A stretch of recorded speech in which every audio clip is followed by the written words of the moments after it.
The first time Ambassador Zektar saw a human, he nearly choked on his nutrient paste. The creature stood barely 2 meters tall, covered in the thinnest layer of natural armor he had ever seen. Pink flesh stretched over what appeared to be a framework of calcium deposits, with tiny holes for breathing and seeing. Most ridiculous of all, the human had no natural weapons. No claws, no fangs, no poison sacs, no electromagnetic discharge organs. Nothing. "This is what conquered their home planet?" Zektar asked his aide, unable to hide his amusement.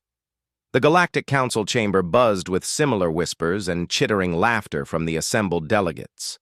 The human delegation stood quietly in the center of the vast crystalline hall, seemingly unbothered by the mockery surrounding them. Their leader, who had introduced himself as Ambassador Chen, maintained a calm expression despite the obvious disdain from the gathered alien races. "According to their submitted data, yes," replied his aide, a young Thraxian whose mandibles clicked with barely suppressed laughter. "They claim to be the dominant species on a planet they call Earth. No mention of any other intelligent species sharing the world with them." This sent another wave of amusement through the chamber. The very idea was absurd. Every civilized world in the galaxy had multiple intelligent species. Competition bred strength, cooperation bred innovation, and the balance between the two created the advanced societies that made up the Galactic Council. A world with only one intelligent species would be primitive at best. High Counselor Vrexnal, a towering Drakmarian whose species had been founding members of the Council 3,000 years ago, raised one of his 4 arms for silence. His voice resonated through the chamber's translation matrix, reaching every delegate in their native language. "Humans of Earth," Vrexnal began, his tone carrying the weight of authority. "You have requested membership in the Galactic Council. Such membership requires proof of your species' capabilities and worthiness to join the greatest alliance in known space. What can your people offer to our mighty civilization?" Ambassador Chen stepped forward. Despite being dwarfed by nearly every being in the room, his posture remained confident. "Honored counselors, humanity offers our unique perspective, our technological innovations, and our commitment to peaceful cooperation among the stars." The chamber erupted in what could only be described as galactic snickering. Zektar noticed that the human's jaw tightened slightly, but his expression remained diplomatic. "Technological innovations?" scoffed Counselor Thys, her serpentine form coiling with amusement. "Your people have barely achieved interstellar travel. Your ships still burn chemical fuel and rely on crude metal hulls. What could you possibly teach species who have mastered quantum folding and molecular manipulation?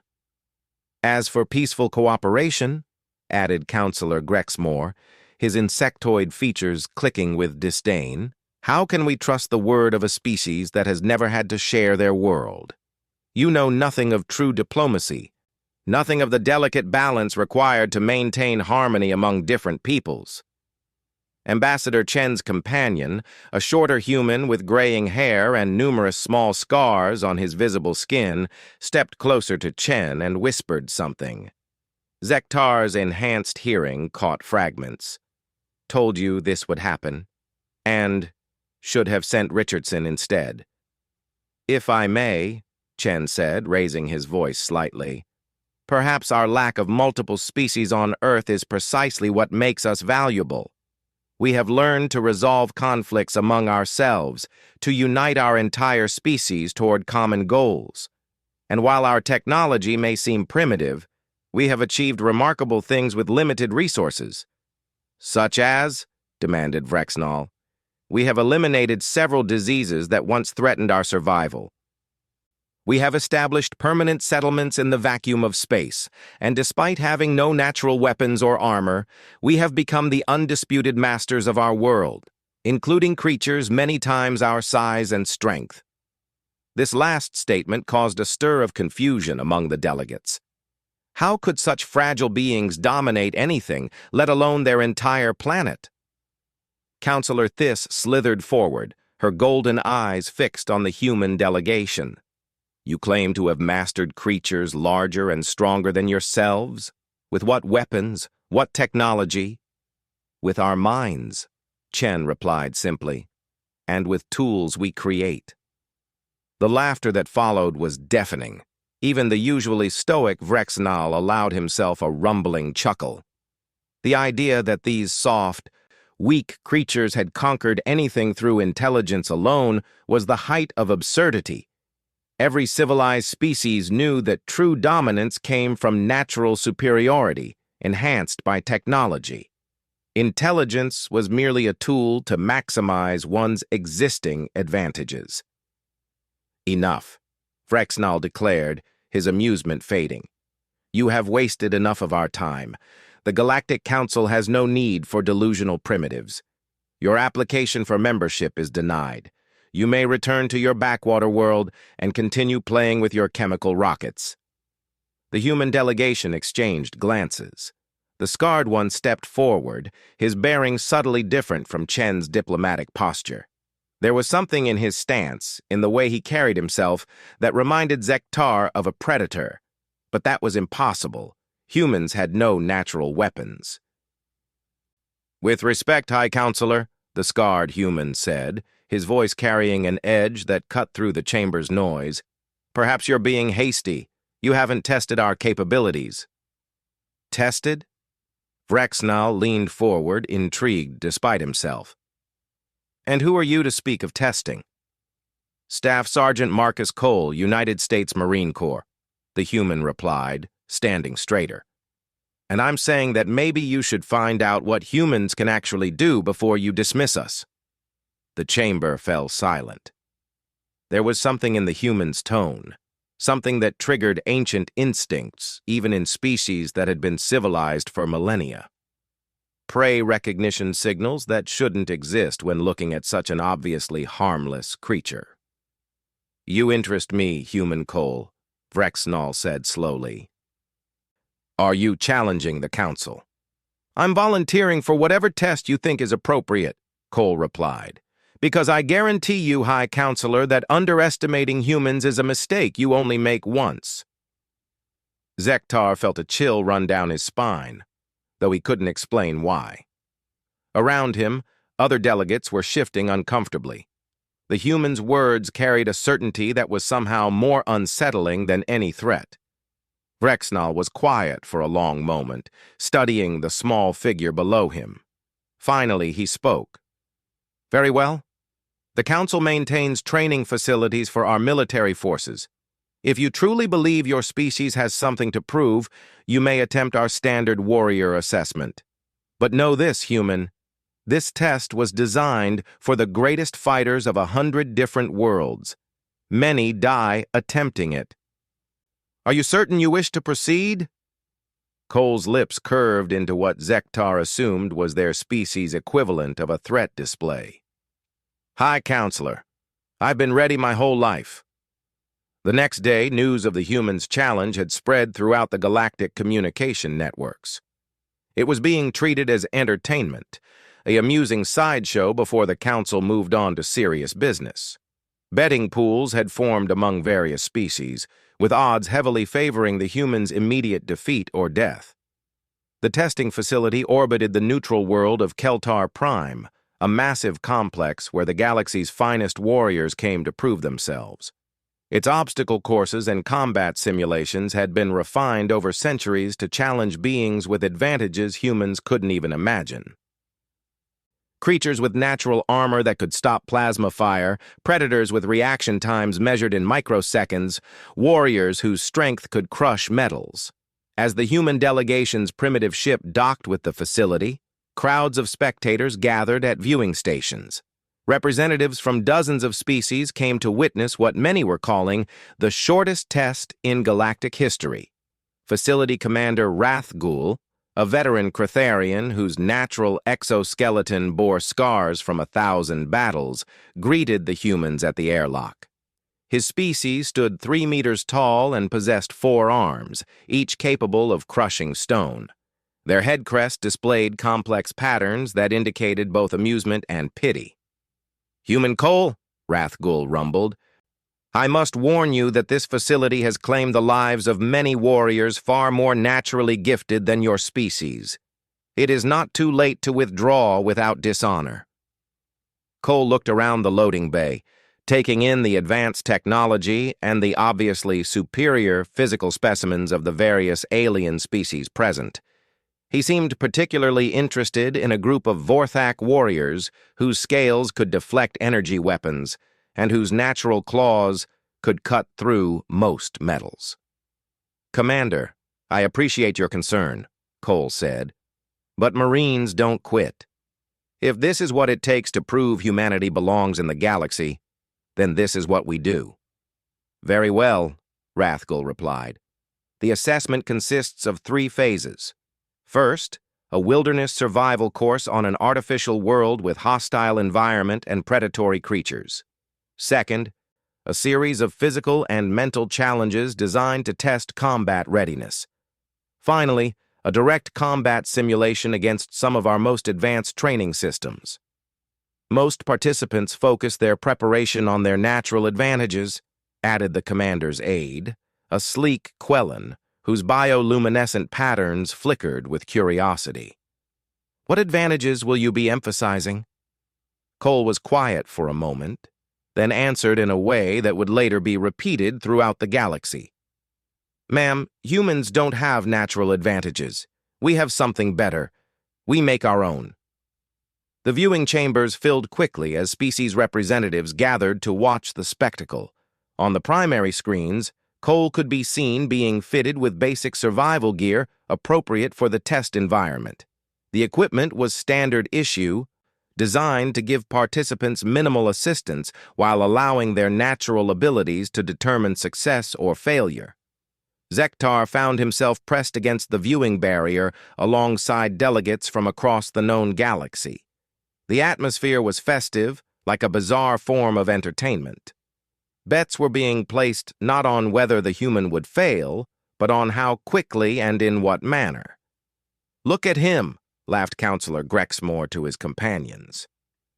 "He can barely lift the equipment. How does he expect to survive against Thangorian rock wolves or Delian acid spitters?"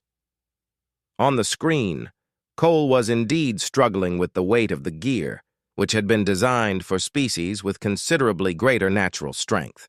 But rather than admit defeat, he was adjusting the straps and redistributing weight in ways the designers hadn't anticipated. Within minutes, he had reconfigured the entire load-bearing system to work with his physiology. "Interesting," murmured Dr. Veltara, the facility's head researcher. "Most species try to force the equipment to work as designed. He's adapting the equipment to his limitations." The first environment materialized around Cole, a harsh desert world with extreme temperature variations and scarce water sources. Hidden throughout the terrain were various predator species, each designed to challenge different aspects of a warrior's abilities. The test was simple: survive for 72 hours while reaching a series of checkpoints scattered across the landscape. Most participants either relied on their natural resistance to environmental hazards or powered through using superior strength and speed. The Drac Marion, who had taken the test the previous week, had simply ignored the temperature extremes thanks to his species' natural adaptation, then fought his way through any predators he encountered. Cole did something different. Instead of moving immediately toward the first checkpoint, he spent nearly an hour studying his surroundings.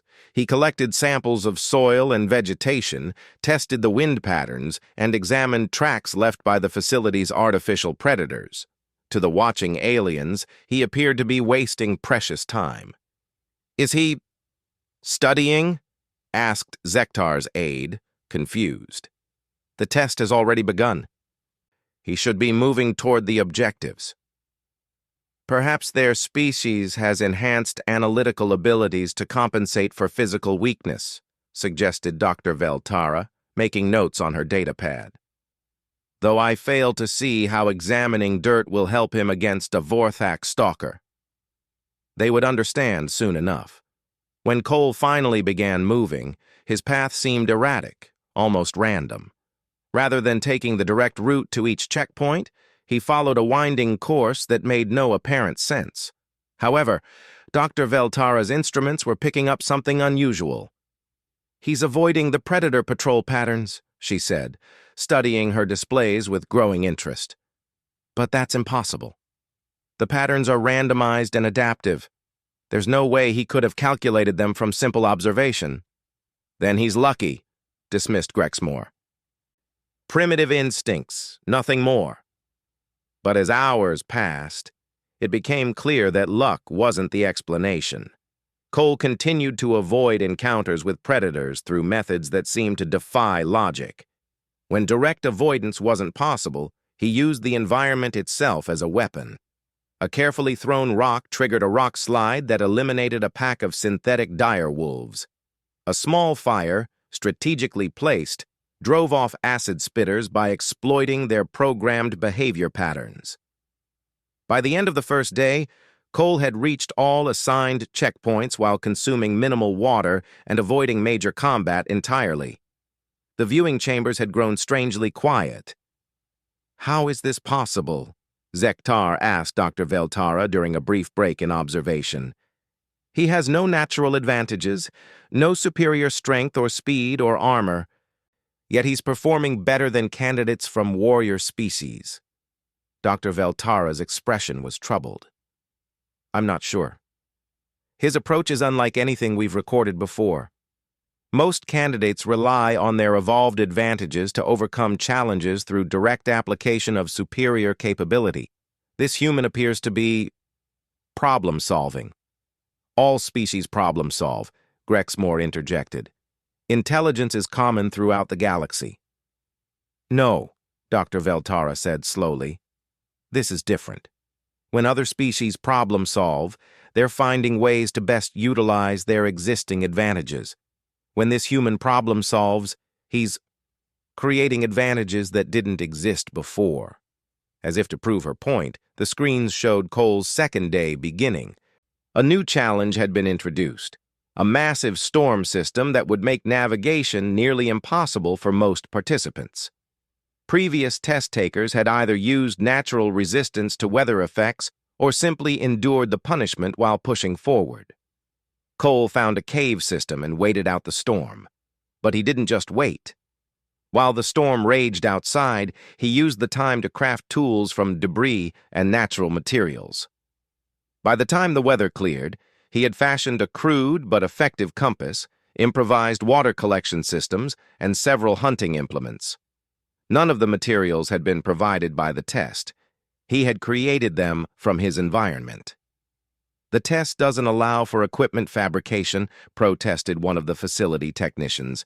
"It's supposed to measure natural capability, not tool-making skills." "Check the rules," Dr. Veltara replied grimly. "There's nothing prohibiting the creation of tools from available materials. The test designers never imagined a species that would need to do so." By the end of the third day, Cole had completed the survival course with the highest efficiency rating on record.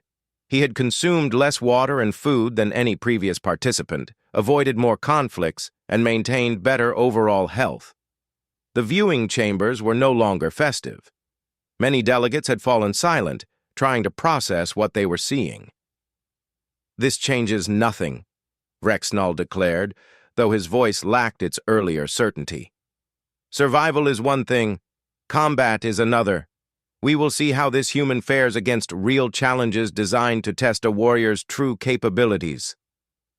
But even as he spoke, Zektar could see doubt creeping into the High Counselor's expression. The impossible was happening. The human was succeeding.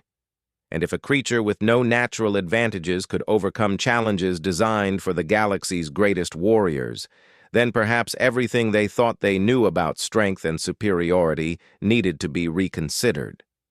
The second phase of testing would begin soon, and for the first time in galactic history, the observers weren't entirely certain what the outcome would be. The second phase of testing took place in the facility's Advanced Combat Training Center, a massive chamber capable of generating any battlefield environment through holographic projection and force field manipulation. The technology was so sophisticated that participants couldn't distinguish simulated environments from reality until the test concluded. Staff Sergeant Cole stood in the center of the preparation chamber, surrounded by racks of weapons and equipment designed for dozens of different alien physiologies. Most participants spent considerable time selecting gear that complemented their natural abilities. Cretharians chose heavy weapons that matched their enormous strength. Quellan fighters selected equipment that enhanced their natural stealth capabilities. Drakmarians picked armor that augmented their already formidable natural defenses. Cole examined the available options with the same methodical approach he had shown during the survival test. However, his selections puzzled the observers. "He's choosing inferior equipment," noted combat instructor Thexnall, a scarred veteran whose species possessed natural electromagnetic abilities. "That projectile weapon has less stopping power than a Vorthak sidearm, and that armor provides minimal protection compared to what his physiology requires." Dr. Veltara was recording everything, her scientific curiosity now fully engaged. "Perhaps he's compensating for his limited strength by choosing lighter equipment?" "Then he should have selected energy weapons," Thexnell replied. "They're lighter and more effective. This human appears to be making deliberately poor choices." In the viewing chamber, the assembled delegates watched with renewed confidence. Perhaps the survival test had been a fluke, some kind of statistical anomaly. Surely, when faced with actual combat scenarios, the human's limitations would become apparent. Counselor Grexmore leaned forward, his mandibles clicking with satisfaction. "Now we'll see the truth. Survival tests can be won through luck and hiding, but combat reveals genuine capability. This primitive will be eliminated within minutes." The first combat scenario materialized around Cole, an urban warfare environment populated with hostile targets, possessing various capabilities. Some were heavily armored, others relied on speed and stealth, and a few possessed energy weapons that could cut through most known materials. The objective was simple: neutralize all threats and secure the target building. Previous test takers had typically relied on their species' advantages to overcome the challenges. Drakmarians used their natural armor and strength to absorb damage while closing to melee range. Therian warriors employed their natural camouflage to avoid detection. Cretharians simply overpowered opposition through superior firepower. Cole did none of these things. Instead, he found a position overlooking the battlefield and studied the enemy movements for several minutes. The observers grew restless, interpreting this as hesitation or fear. But Dr. Veltara's instruments were detecting something else. The human was learning. "He's mapping their patrol patterns," she murmured to herself, then spoke louder to ensure others could hear. "Look at his eye movements. He's tracking individual targets, learning their behaviors, identifying weaknesses in their coordination." "Impossible," scoffed Thexnall. "The combat algorithms are too complex for real-time analysis. Even our best tactical computers require several minutes to identify exploitable patterns." "Then explain what he's doing," Dr. Veltara challenged. They didn't have to wait long for an answer. Cole's first move was to eliminate a single target positioned at the edge of the enemy formation. But rather than using direct fire, he ricocheted his projectile weapon off several surfaces, striking the target from an angle that none of the other enemies could observe. The target fell without any of its companions realizing what had happened. The observers fell silent. The shot had required calculations that should have been impossible for any organic mind to perform in real time. Trajectory analysis, material density assessment, gravitational compensation, and timing coordination all had to be processed simultaneously. "Luck," Grexmore insisted, but his voice lacked conviction. Cole's second kill eliminated that theory. Using a small explosive device from his equipment, He created a distraction on one side of the battlefield while moving to attack from the opposite direction. But the distraction wasn't random. It was timed to exploit a gap in the enemy patrol schedule that he had identified during his initial observation period. As the battle continued, a pattern became clear. Cole wasn't fighting like any previous participant. Instead of relying on superior capabilities to overcome opposition, he was using the enemy's own strengths against them. Heavy armor became a liability when he led armored targets into areas where their weight triggered environmental hazards. Fast-moving enemies found their speed useless when he forced them into confined spaces where maneuverability meant nothing. He's not just adapting to each challenge, Dr. Veltara observed, her scientific excitement growing. He's rewriting the fundamental nature of each engagement. Every enemy he faces is essentially fighting a different battle than they were programmed for. Facility Commander Rathgul joined the observation group, his expression grave. In 40 years of operating this facility, I have never seen tactics like these. Most warriors overcome challenges through application of superior capability. This human is changing the challenges themselves. The urban warfare scenario concluded with Cole securing the objective building without taking significant damage.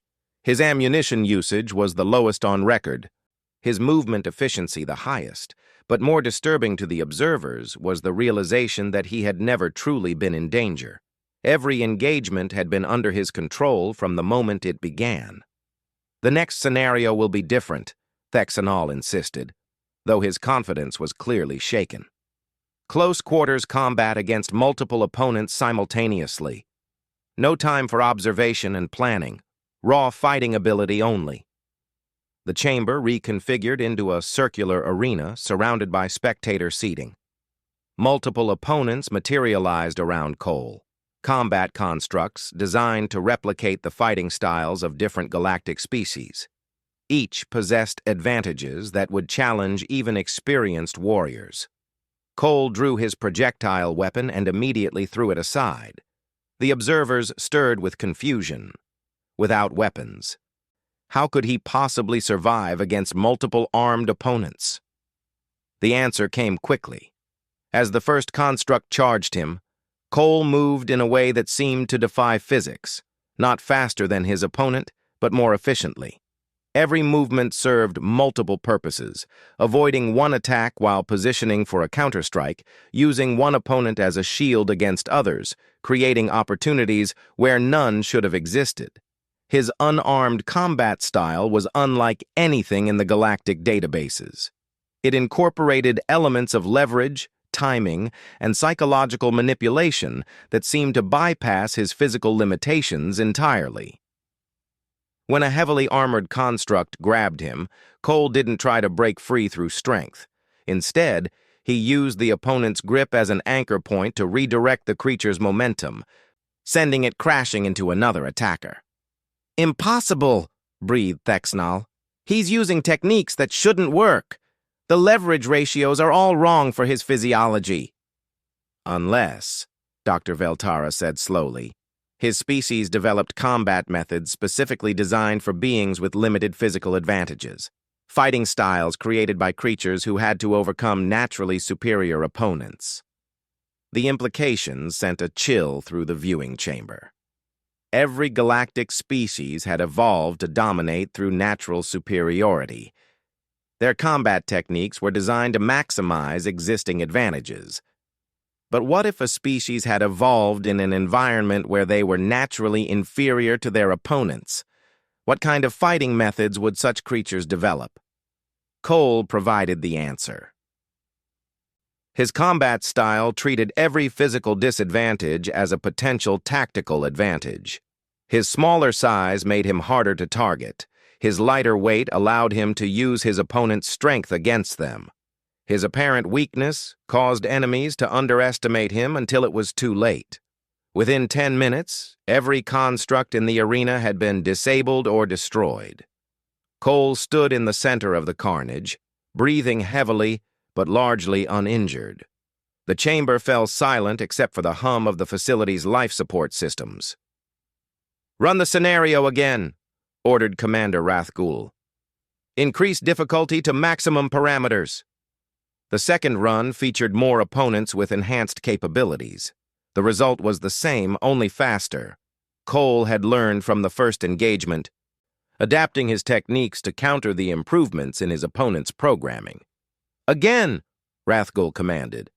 "Add environmental hazards and reduce lighting." The third scenario took place in near darkness with unstable terrain and random energy discharges. Cole adapted again, using the hazards as weapons and the darkness as cover. His performance continued to improve with each iteration. By the fifth repetition, Cole was completing the scenario faster than many participants could finish a single run. The viewing chamber had filled with military observers from across the galaxy, many of whom were now taking detailed notes instead of placing bets. "Enough," declared High Counselor Vrexnal, his voice carrying an edge that hadn't been there before. "Proceed to the final phase." The final test was legendary throughout galactic military circles: single combat against the facility's ultimate training construct. The machine was designed to replicate the fighting capabilities of the galaxy's greatest warriors, combining the advantages of multiple species into a single, nearly unstoppable opponent. It possessed Drakmarian armor, Cretharian strength, Quellan speed, and Therian energy weapons. Its combat programming included fighting styles from dozens of civilizations.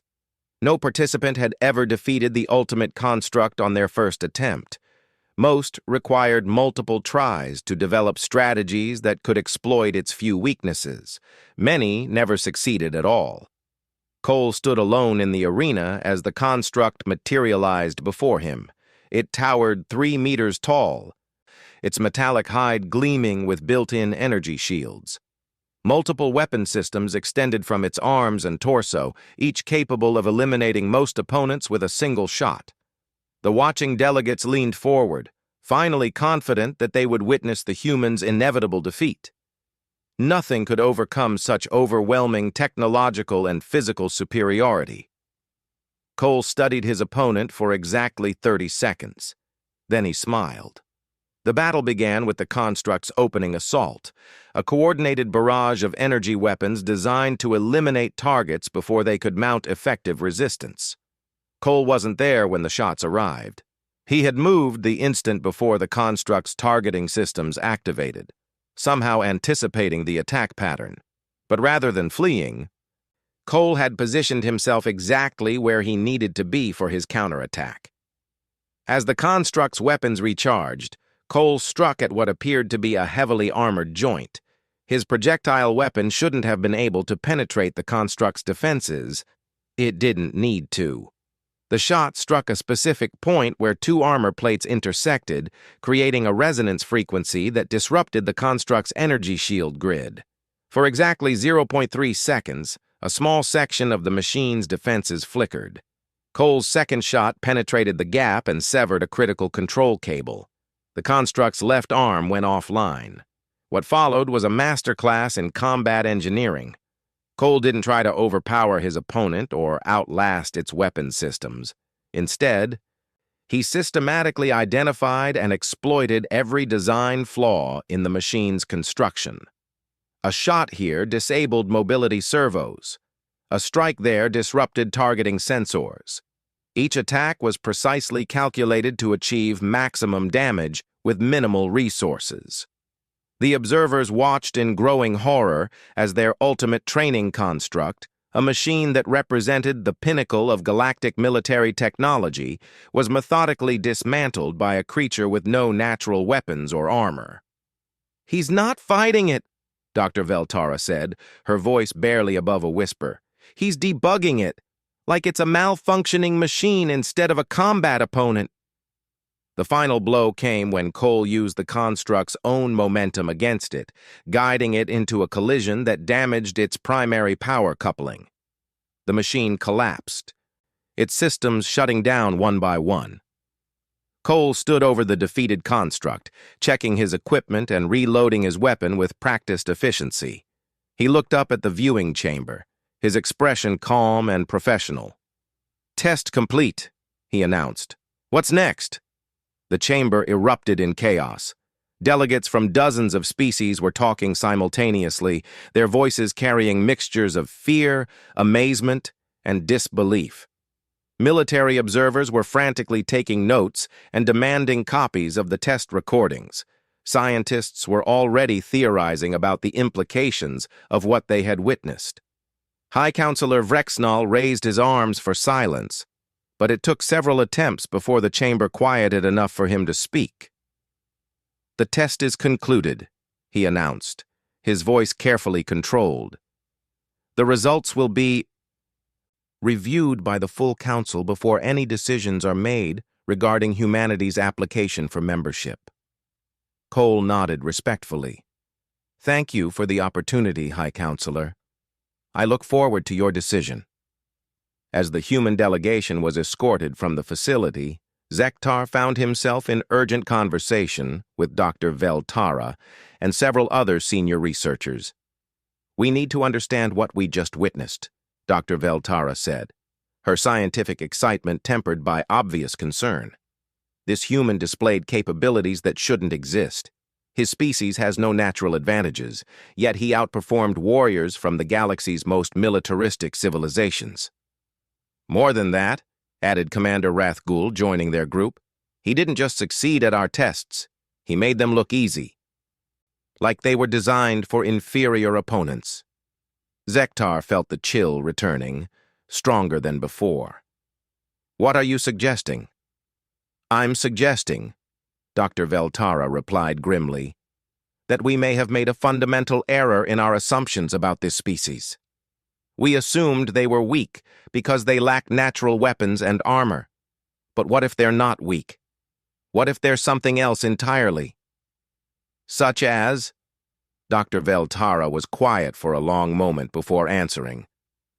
What if they're the kind of species that makes natural weapons and armor irrelevant? The question hung in the air like a threat. Around the galaxy, copies of the test recordings were already being transmitted to military commanders and government officials. Within hours, every major civilization would be asking the same uncomfortable question. If humans could do this during a simple test, what could they do during an actual war? The answer, they would soon discover, was something the galaxy was completely unprepared for.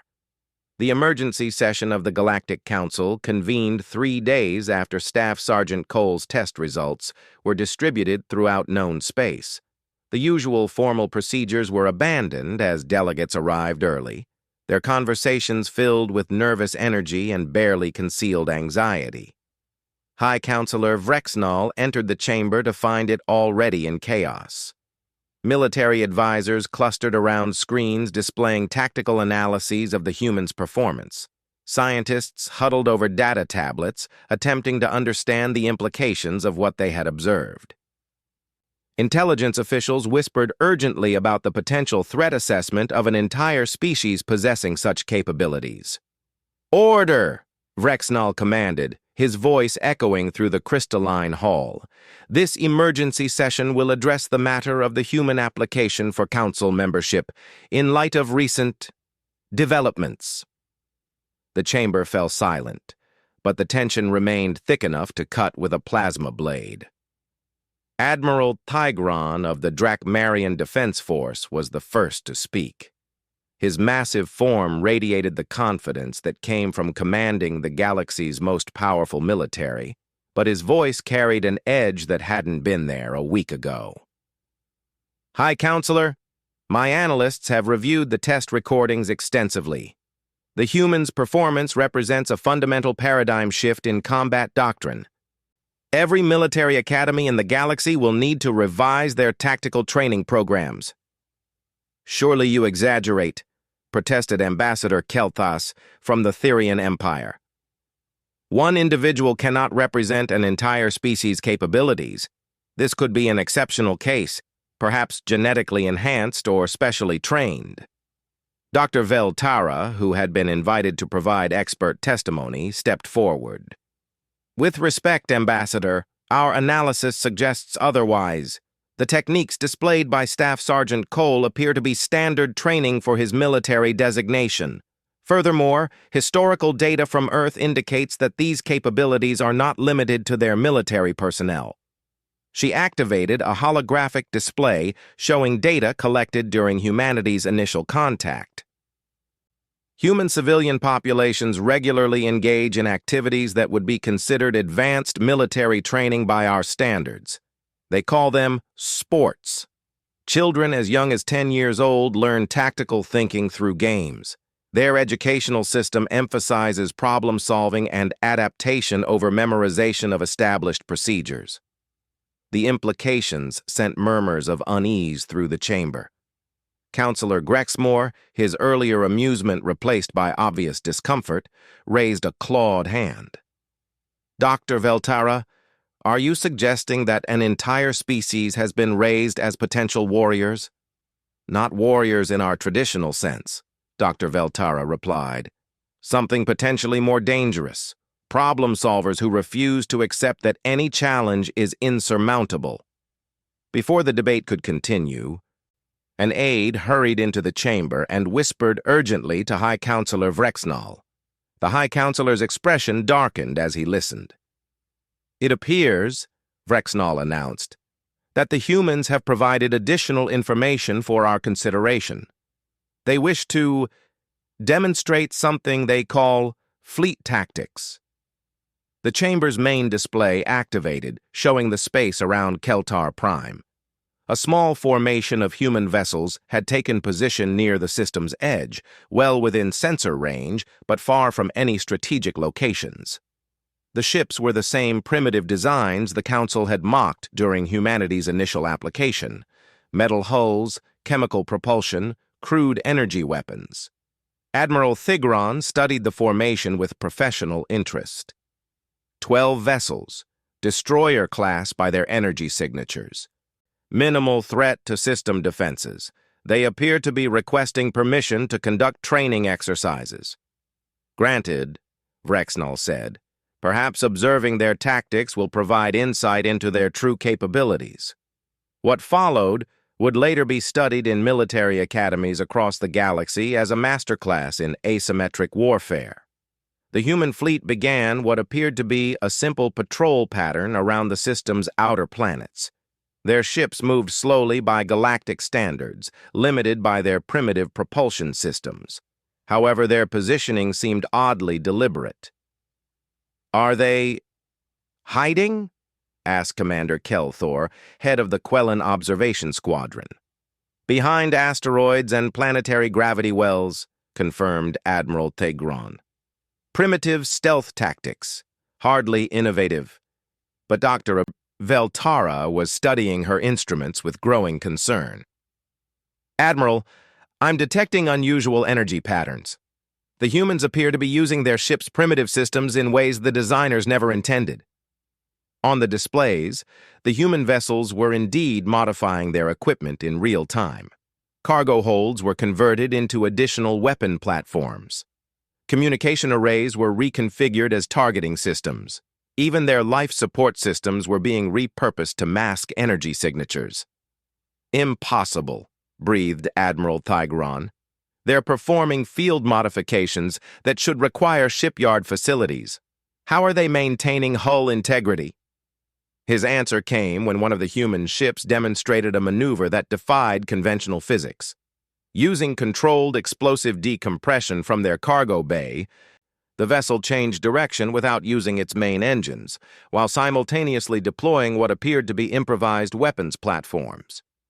"They're using their ships like tools instead of vehicles," Dr. Veltara observed, her scientific fascination overcoming her growing alarm. "Every human vessel is being treated as a collection of components to be reorganized as needed." The tactical demonstration escalated when a simulated enemy fleet was introduced to the exercise.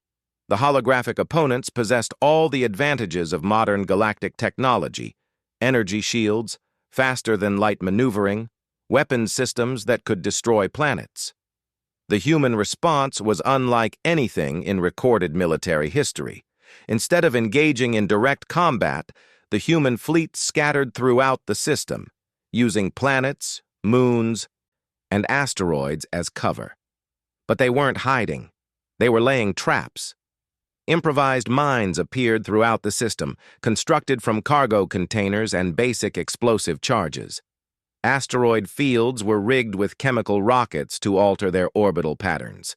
Even the system's communication networks were weaponized, turned into tracking systems that monitored enemy movements. "They're turning the entire star system into a weapon," Admiral Tigron said, his voice filled with something approaching awe.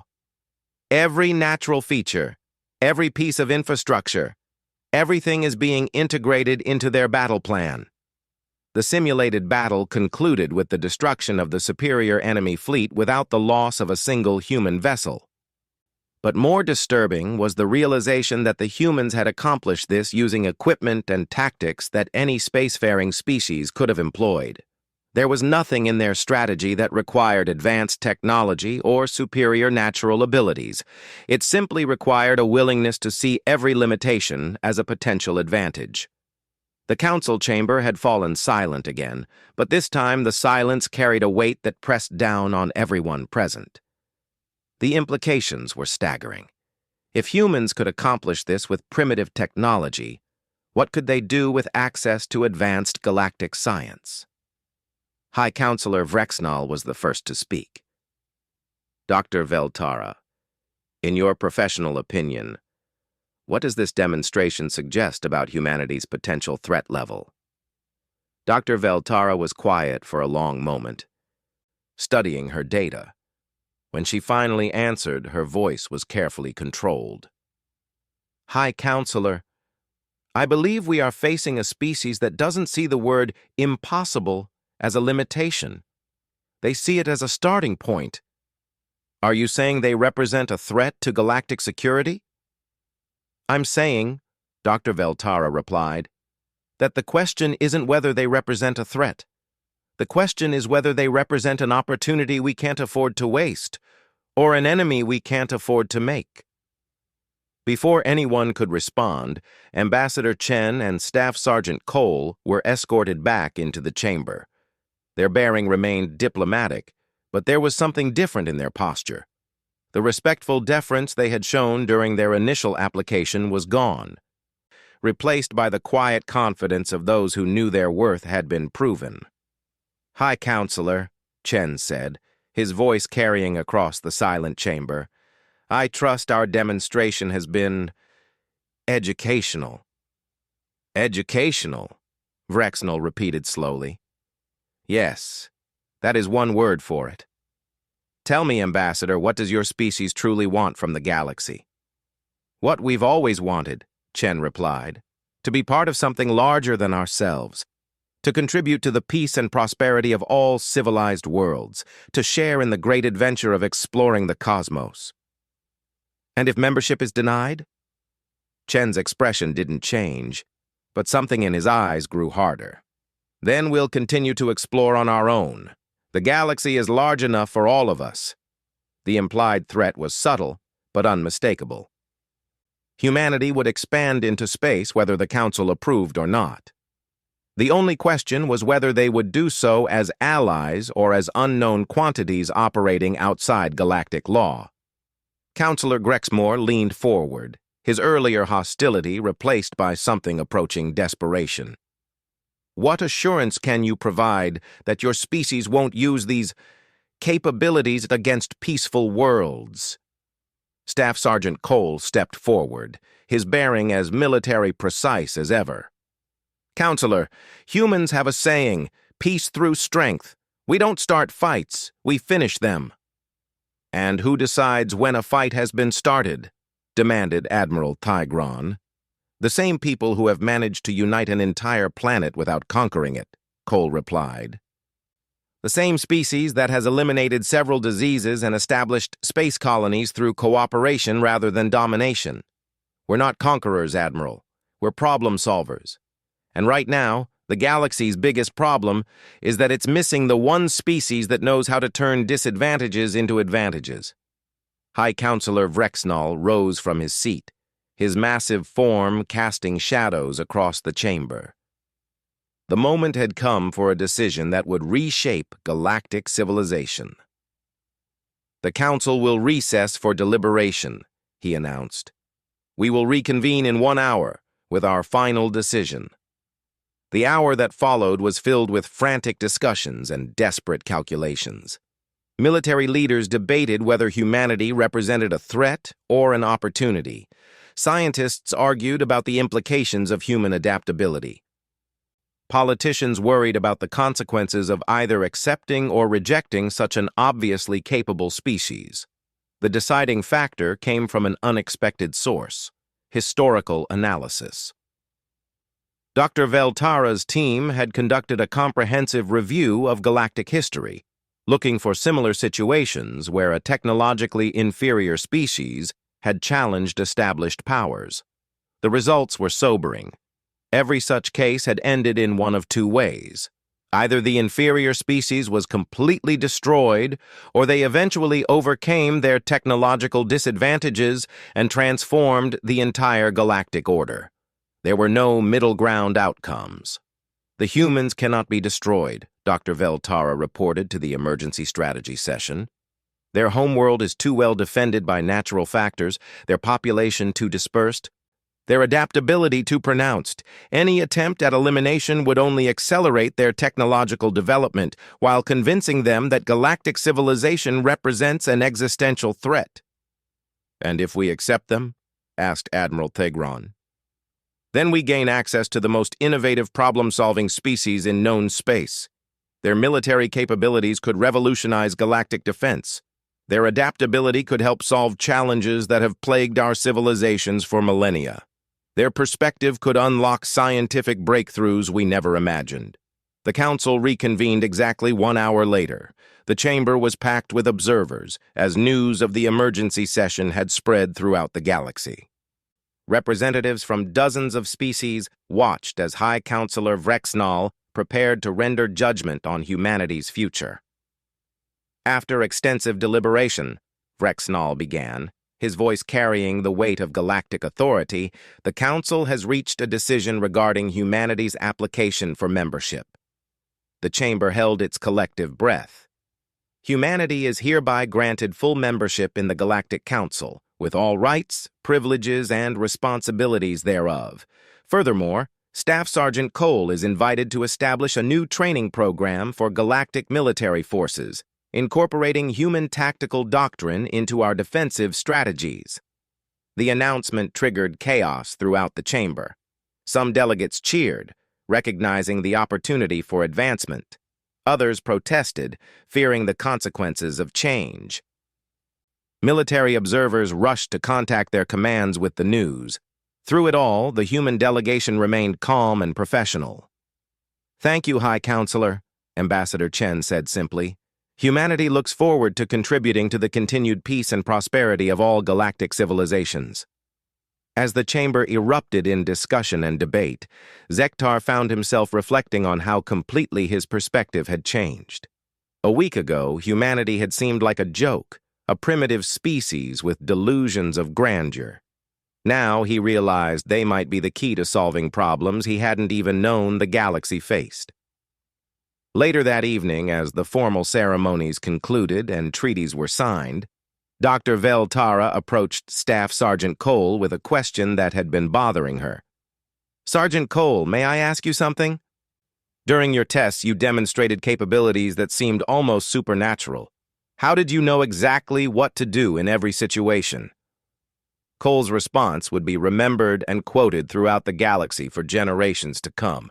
"Ma'am, humans don't see the universe as a collection of problems too difficult to solve. We see it as a collection of problems we haven't solved yet. Give us time, and we'll figure out how to make the impossible routine." 6 months later, human tactical doctrine had been integrated into every major military force in the galaxy. Human-designed innovations were revolutionizing everything from agriculture to space exploration. Human diplomats were mediating disputes that had seemed unsolvable for centuries, and in the highest levels of galactic government, A new understanding had emerged. The species they had laughed at, dismissed, and underestimated had become the most valuable allies the galaxy had ever known. The laughter had stopped. The regret had begun. But for humanity, it was just the beginning of the greatest adventure in their species' history. They had not only proven their worth to the galaxy, they had proven that in a universe of natural advantages, the greatest advantage of all was the refusal to accept that any challenge was insurmountable. The galaxy would never be the same.